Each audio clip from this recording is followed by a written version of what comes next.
दोस्तों, कल जिस तरीके से राष्ट्रपति द्रौपदी मुर्मू को पश्चिम बंगाल में स्थितियों का सामना करना पड़ा, ममता सरकार की ओर से, ममता बनर्जी की सरकार की ओर से उन्हें कोई रिसीव नहीं करने पहुंचा, और जिस संथाल ऑर्गेनाइजेशन की ओर से जिस संथाल महोत्सव का आयोजन किया गया था, खबरें यह आई कि उस स्थान को भी चेंज किया गया। उसके बाद एक कई तरह की बातें सामने आ रही है। जिस तरह से राष्ट्रपति द्रौपदी मुर्मू ने अपने बयान दिए हैं और यह बताने की कोशिश की है कि संतालों को एकजुट होने से रोका जा रहा है, और निश्चित रूप से उनके निशाने पर ममता बनर्जी नज़र आ रही है। दूसरी तरफ आदिवासी समुदाय की बात करें तो आदिवासी समुदाय का एक बड़ा तबका द्रौपदी मुर्मू के साथ है, और यह मानता है कि आदिवासी समाज की भावनाओं को आहत किया गया है। आहत इसलिए कि द्रौपदी मुर्मू संथाली समाज की बेटी हैं, इस नाते उनका सम्मान होना चाहिए था। लेकिन दूसरी ओर ऐसे भी इंटेलेक्चुअल हैं, ऐसे भी बुद्धिजीवी हैं जो ये दावा कर रहे हैं कि द्रौपदी मुर्मू ने एक ख़ास वक्त को चुना है, और उनका इरादा कहीं न कहीं ममता बनर्जी की जो सरकार है, ममता दीदी की सरकार है, उसे घेरने की है। इस वक्त हमारे साथ एक आदिवासी इंटेलेक्चुअल हैं, संथाल समाज से आती हैं, गोड्डा कॉलेज में प्रोफेसर हैं, और बड़ी पहचान यह भी है कि जेएमएम की नेत्री हैं। तो रजनी मुर्मू जी, आपका बहुत स्वागत। धन्यवाद। रजनी जी, कल द्रौपदी मुर्मू पश्चिम बंगाल पहुंची थी। आज संथाल समाज का एक ऑर्गेनाइजेशन था, एक कार्यक्रम था, इंटरनेशनल संथाल ऑर्गेनाइजेशन जो है नरेश मुर्मू जी का, उनकी ओर से एक कार्यक्रम किया गया था। 8वां कार्यक्रम था। राष्ट्रपति महोदया की शिकायत है कि उन्हें कोई रिसीव करने नहीं पहुंचा।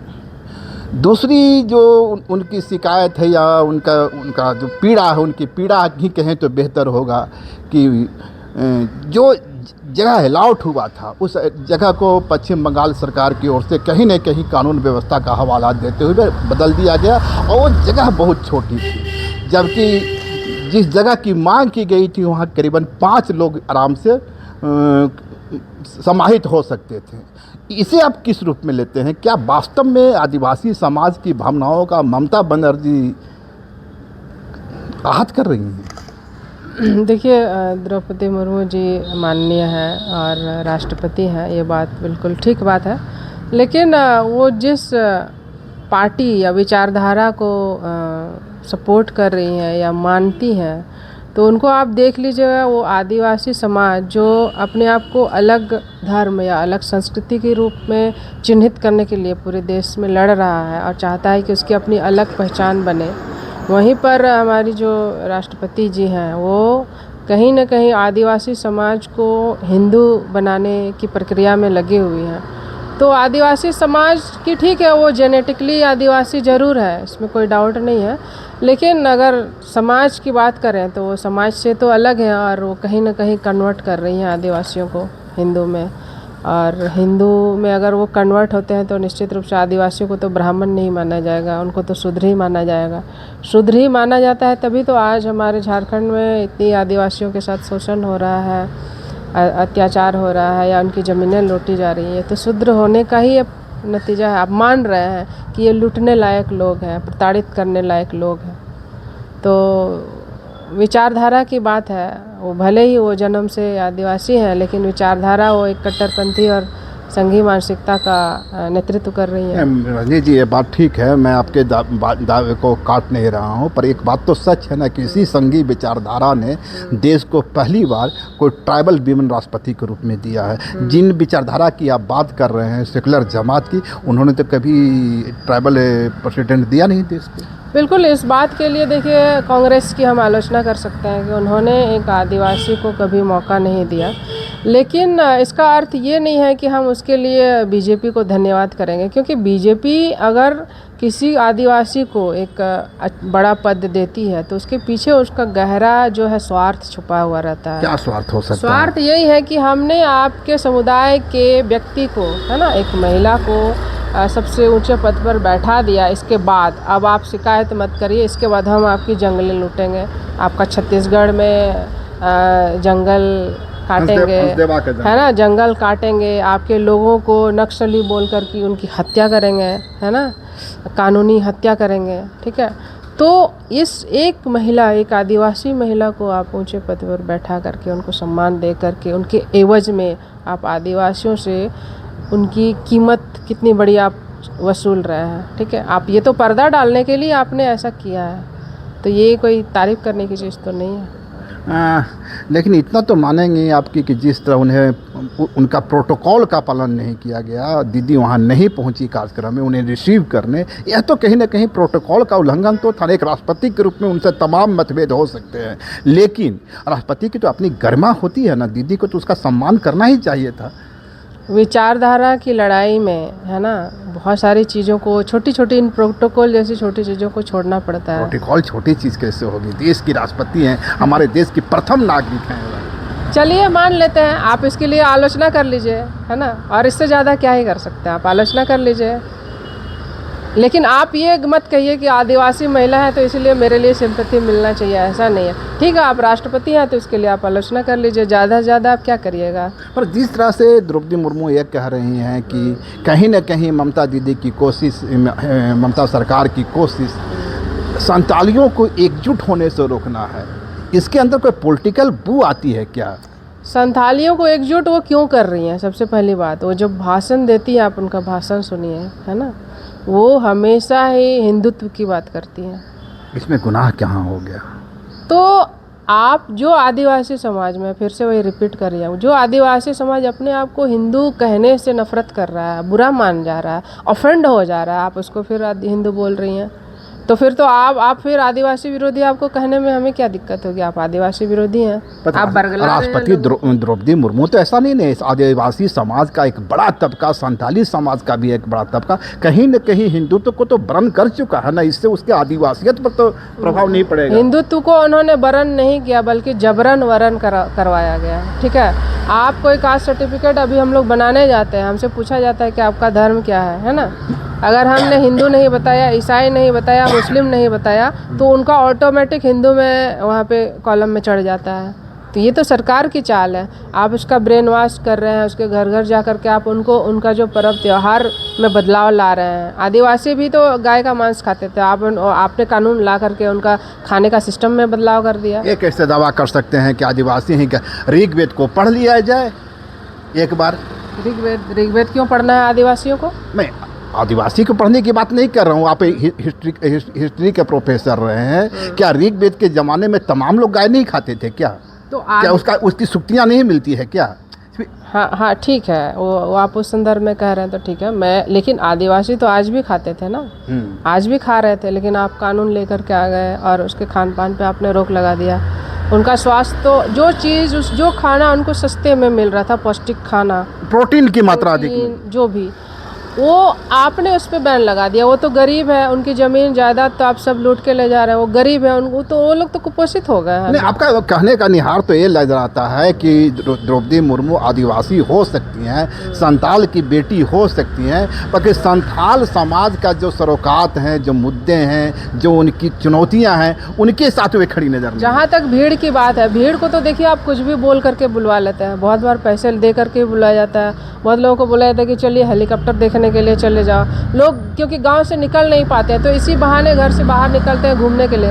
आप आम पब्लिक का भीड़ में जाकर के इंटरव्यू लीजिए, उनको पता ही नहीं वो किस लिए आए हैं।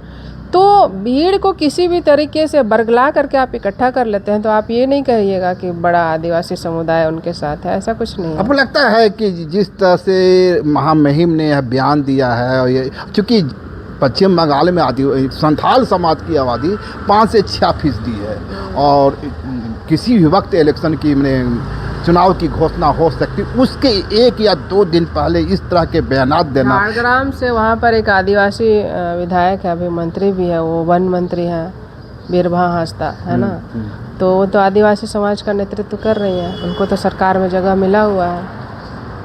नहीं, मैं ये कह रहा हूँ कि द्रौपदी मुर्मू के इस बयान के बाद क्या संथाली समाज के अंदर एक ओरिएंटेशन होगा, और क्या इससे भाजपा को फायदा होगा? कोई फायदा नहीं होगा भाजपा, क्योंकि शुरुआत में देखिए जब वो राष्ट्रपति का पद उनको मिला था तो जरूर लोगों को खुशी हुई थी, खुशी हुई थी कि चलिए हमारे समुदाय से कोई आदिवासी महिला गई है, चलिए बीजेपी से ही गई है तो कोई बात नहीं, कम से कम पद तो मिला, सम्मान तो मिला। लेकिन उस पद के बाद जिस तरह से धुआंधार केंद्र सरकार ने आदिवासियों की ज़मीन और जंगल पर हमला करना शुरू किया, और फिर हम लोग बहुत बार ये देखते हैं कि राष्ट्रपति द्रौपदी मुर्मू को भी वो सम्मान उन्होंने असल में दिया नहीं। राष्ट्रपति का सुन लीजिए, देश का पूरा सम्मान है। अरे देश का सम्मान ठीक है, पद पे बैठा दिया, लेकिन आप यूज कर रहे हैं ना, आप उनको मंदिरों में घुसने नहीं दे रहे हैं। कई जगहों में आपने उनको बयान कंट्राडिक्टरी नहीं लगता है? एक तरफ आप कहते हैं कि आदिवासी समाज हिंदू नहीं है, दूसरी तरफ मुद्दा बनाते हैं कि द्रौपदी मुर्मू को।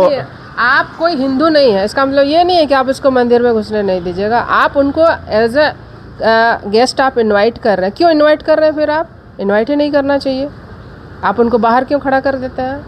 ये तो बुला करके अपमानित करने वाली बात है। इसीलिए तो राम मंदिर के उद्घाटन के वक्त उन्हें बुलाया, हाँ, तो नहीं बुलाया गया, नहीं बुलाया गया ना। हाँ, नहीं बुलाया गया। बताइए, तो अगर वो, अच्छा एक बात बताइए, नेता लोग जो होते हैं वो तो हमेशा हर जगह जाते हैं, हर मंदिर, चाहे वो उस धर्म को मानते हो नहीं हो, तो वो तो हर जगह जाते हैं, हर जगह उनको चीफ गेस्ट बुलाया जाता है। तो आप इनको क्यों नहीं बुलाए?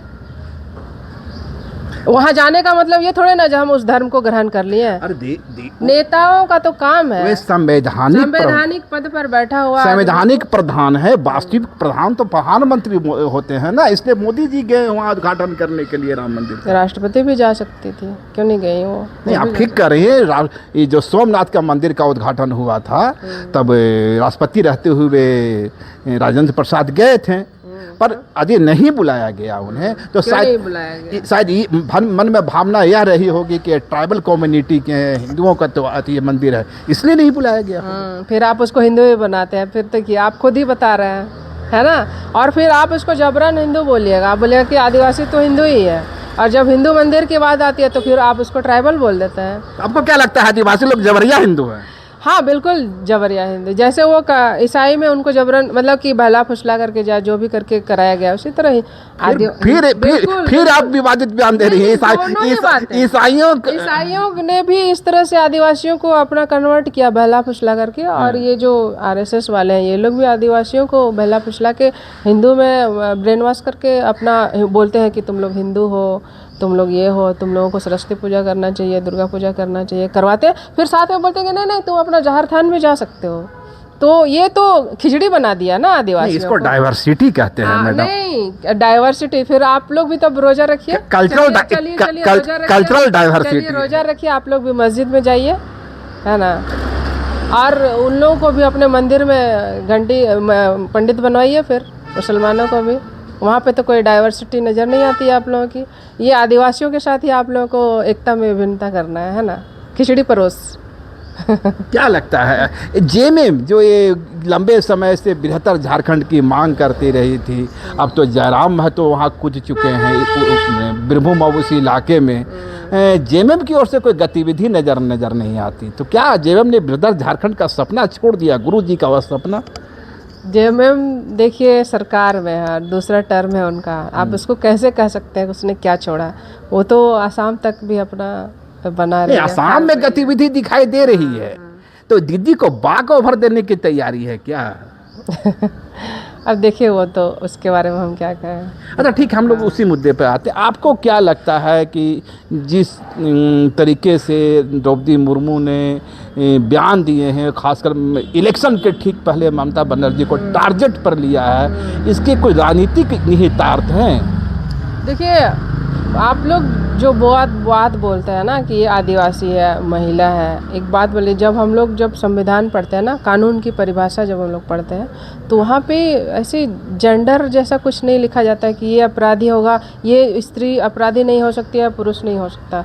वहाँ पर तो सबको इक्वल देखा जाता है ना? ये जो आपका डॉरी एक्ट में औरतें भी जेल जाती हैं, है ना?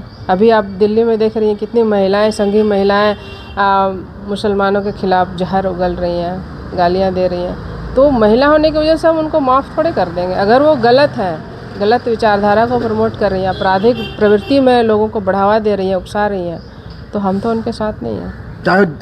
चाहे वो औरत रहे, सास लोग भी तो जेल, चाहे औरत रहे या सास जो अपने बहू को प्रताड़ित करती है वो भी जेल जाती है ना, और वो बहू जो अपने सास को प्रताड़ित करती है, बूढ़ी सास को, भी जेल जाती है। तो इसमें अपराध का जेंडर से कोई संबंध नहीं है। ठीक है, मैं एक लास्ट सवाल आपसे होगा। आदिवासी समुदाय की एक बड़ी मांग रही है सरना धर्म कोड। हाल के दिनों में मोहन भागवत जी झारखंड आए थे और सिरे से इस मांग को खारिज कर दिया। बताइए। पर आदिवासी समाज के इंटेलेक्चुअल की ओर से कोई विरोध का स्वर नहीं देखा। हालांकि बीच में जिसको आप इंटेलेक्चुअल बोलते हैं ना, इंटेलेक्चुअल लोगों का नेतृत्व कौन कर रहा है? फिर मैं वही वापस आती हूँ, यही ईसाई लोग कर रहे हैं। इनको क्या मतलब है आपका सरना कोड से? ये लोग तो नहीं चाहेंगे ना, ये लोग तो चाहेंगे कि सब सारे आदिवासी ईसाई हो जाए। इंटेलेक्चुअल होने का जो राइट है ना, कॉपीराइट तो इन लोगों ने हड़प के रखा हुआ है। मैंने जो आप लोग, आपके जैसे लोगों तक तो जो सरना इंटेलेक्चुअल है वो पहुंच ही नहीं पाते हैं। आप लोग सारा दिन भर इंटरव्यू ये ईसाई इंटेलेक्चुअल का ही लेते रहते हैं। बड़ा एलिगेशन लगाती हैं आप। अक्सर कहा जाता है कि रजनी मुर्मू और विवाद दोनों समानांतर चलता है। नहीं, अब कोई विवाद नहीं है। अब कहाँ कोई, अब शांति है, कहीं कोई जब से नौकरी ज्वाइन कर ली है, प्रोफेसर बन गए एक बार फिर से, तो रजनी मुर्मू बदल गई है। रजनी मुर्मू का कैरेक्टर बदल गया है। अब वो समय के साथ बदलना चीजों पड़ता को है। संयमित होकर बोलती है। बिल्कुल, नहीं तो फिर जिंदा रहना जरूरी है ना। तो जिंदा रहने के लिए रजनी मुर्मू कंप्रोमाइज कर रही हैं। नहीं, कॉम्प्रोमाइज़ नहीं, चीज़ों को उस तरीके से कहना कि अपने आप को क्षति नहीं पहुंचाना। क्योंकि जब हम न्याय की लड़ाई लड़ते हैं ना, तो सबसे पहले अपने आप के साथ न्याय करना पड़ता है। अपने आप को जिंदा रखिए, अपने आप को बचाइए। नहीं, मैं इसके बाद सरना धर्म कोड की मांग बात इसलिए कर रहा था मैं कि देश के मौजूदा जो राष्ट्रपति हैं एक संथाली समाज की बेटी हैं, आदिवासी हैं, बावजूद जो सरना धर्म कोड का डिमांड पूरा होता हुआ नहीं दिख रहा है। वही तो, एक तो जैसे आप जानते हैं ना कि मोदी जी कहीं भी प्रोग्राम करते हैं ना, तो वो क्या करते हैं, पर्दा लगा देते हैं, है ना। उधर जो झुग्गी बस्ती पीछे तरफ दिख जाती है उस पर वो पर्दा लगा देते हैं, पेंट कर देते हैं सामने से, वो दिखता नहीं है झुग्गी। एक हम तो हेमंत सोरेन भी करते हैं। नहीं, वो तो शायद उनको देख के सीख रहे होंगे, ठीक है। उनको टक्कर देने के लिए, पहले नहीं करते थे, ये शुरुआत ये बीजेपी ने किया। तो ये जो हमारी राष्ट्रपति है ना, ये वही पर्दा का काम कर रही हैं। बस पीछे की जो झुग्गियाँ हैं, शोषण है, हिंसा है, अपराध है, उस पर पर्दा डाल। आदिवासी समाज, दलित समाज, पिछड़े समाज की जो यातनाएं हैं, जो वंचना है, जो उनकी जिंदगी की त्रासदियां हैं, उसको पर्दा डालने के लिए सिंबॉलिक रूप से एक प्रधान चुना गया है। यही कोई कुछ भी बोले, कोई भी कंप्लेन करे किसी भी हिंसा अपराध के खिलाफ, तो बोले आपका तो राष्ट्रपति है, आपको क्या शिकायत है, अब क्या चाहिए। पर मणिपुर तो पूरा जल गया, कहीं से आवाज नहीं आई। वही तो सब जगह तो जल ही रहा है। हर जगह से तो आदिवासी प्रताड़ित हो ही रहा है। नक्सली बोल करके हमारे जो लोगों को मारा जा रहा है। अब क्या चाहते हैं कि नक्सलियों पर कार्रवाई नहीं हो? नहीं, वो लोग सरेंडर करना चाह रहे हैं कि भाई हम सरेंडर करना चाहते हैं, उस स्वीकार नहीं कर रहे हैं। नहीं, हम तो सरेंडर करने का मतलब है कल वो फिर हथियार उठा लेंगे, उससे अच्छा उन्मूलन किया जा रहा है। नक्सलवाद का ऐसे उन्मूलन किया जाता है। मतलब आपको पहले ये देखना पड़ेगा कि वो उन्होंने हथियार क्यों उठाया। पहले आप उनकी डिमांड तो पूरी करो, जो उनका सोशल डिप्राइवेशन, इकोनॉमिकल डिप्राइवेशन रहा। आप उनके जंगलों पर कब्जा कर रहे, क्यों कर रहे हो? छोड़ दो उनका जंगल उनके लिए से, है ना। नक्सल समस्या का मूल, चूंकि विषांतर हो रहे हैं, फिर भी चूंकि आपने बात छेड़ दी है, तो नक्सल समस्या का मूल कारण है कि नक्सल जैसी कोई चीज़ नहीं है। असल चीज़ जो है जल जंगल जमीन की लड़ाई। छीन रहे हैं आप, जंगल छीन रहे हैं, तो लोग तो आवाज़ उठाएंगे ना। उसमें से कुछ लोग हथियार उठा लेते हैं। तो ये थे हमारे साथ रजनी मुर्मू। और मैं फिर एक बार बता दूं कि रजनी मुर्मू आदिवासी समाज के एक प्रखर वक्ता हैं, और इनकी पहचान जो रही है वह यह है कि रजनी मुर्मू आगे बढ़ती हैं और पीछे पीछे उनका विवाद चलता है। तो ये उनकी खासियत है। लेकिन इतना निश्चित है कि रजनी मुर्मू चीज़ों पर बेखौफ अंदाज में अपने को सामने लाती है।